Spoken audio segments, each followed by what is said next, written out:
Shalom. I'm back with part 3 of the Who is Esau video series, and in this particular video I'm going to cover Genesis chapter 27.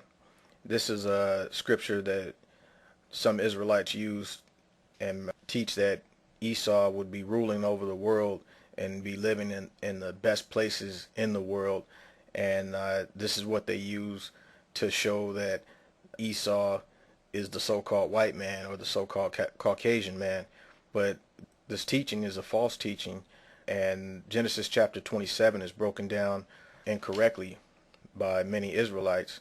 Precepts aren't used to back up their understanding on Genesis 27. I'm going to show the correct understanding, give you the proper breakdown with precepts, and also with the law to prove this point. So let's start at Genesis 27 verse 38. It reads, "And Esau said unto his father, Hast thou but one blessing, my father?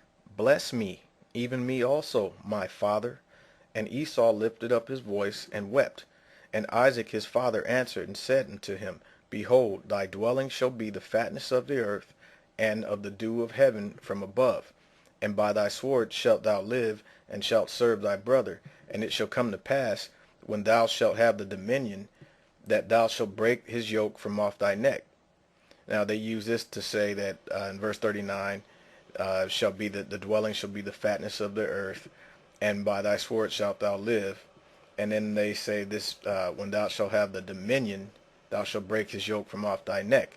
So this is supposed to mean that the white man lives on the best places of the earth, which he does, but this doesn't fit Esau. I'm going to show you the proper breakdown for this. And also, when thou shalt have the dominion, just keep that in mind.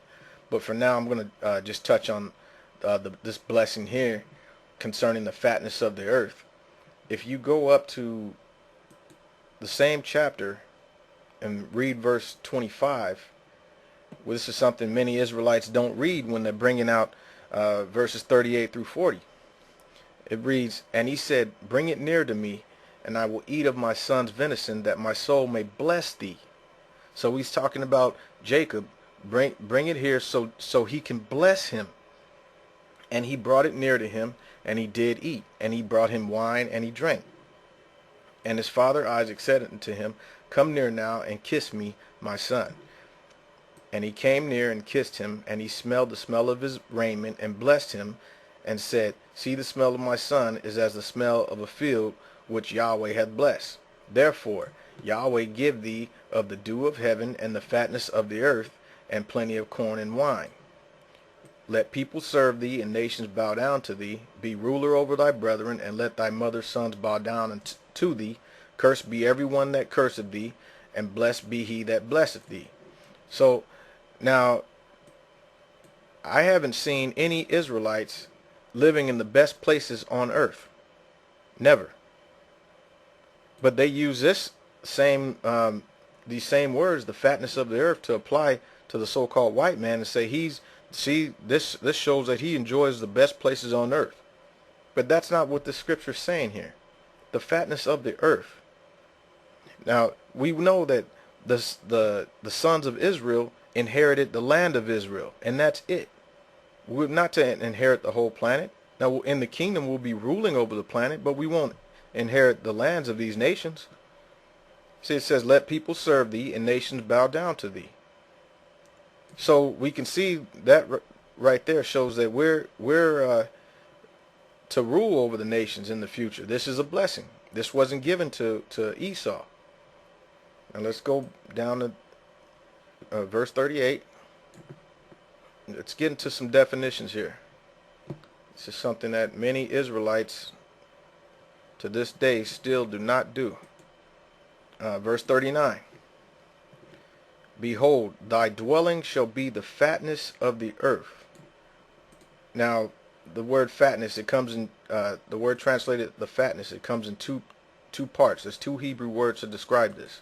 Word 4480. That is, according to Strong's, it means a part of.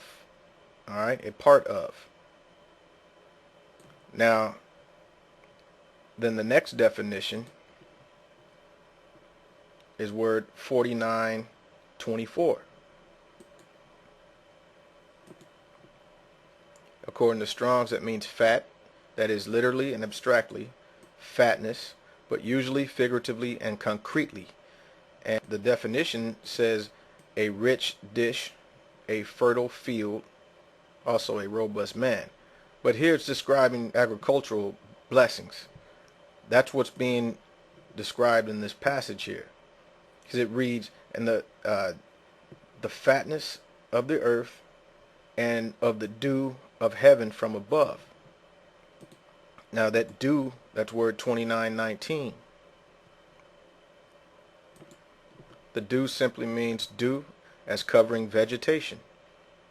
So we can see these are fertility blessings, because back in those days everything was agricultural based.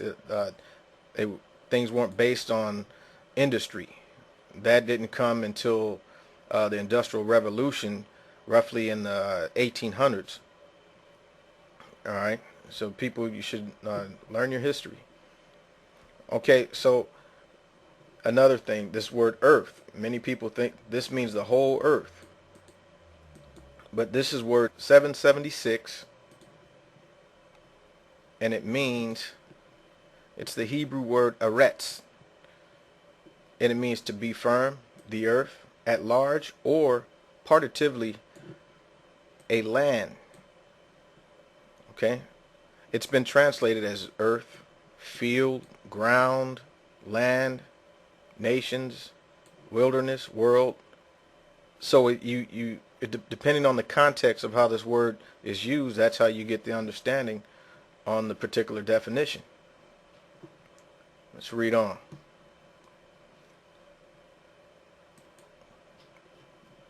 Notice Genesis 45, verse 18, it reads, "And take your father and your households, and come unto me, and I will give you the good of the land of Egypt, and ye shall eat of the fat of the land." Now I just want to show you this to let you know how this word eretz has been used, where it says out of the land. See, it's the same word, 776. Same Hebrew word, eretz. Okay, so it doesn't mean the whole earth as a whole. Isaac could only give what the Most High gave to him, what was passed down to him. That's all he could bless his family with.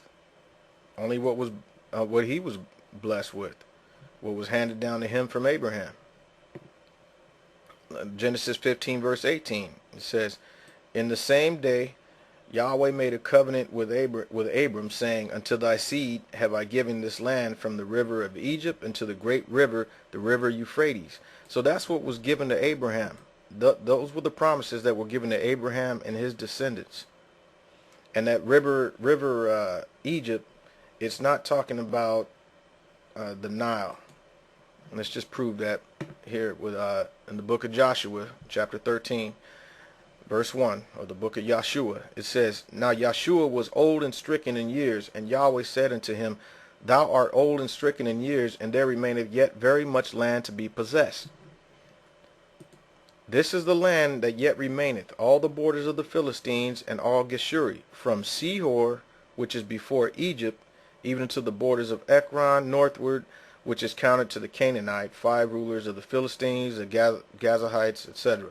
I just want to point out this word Sihor is actually a river, and it sits on the border of Egypt.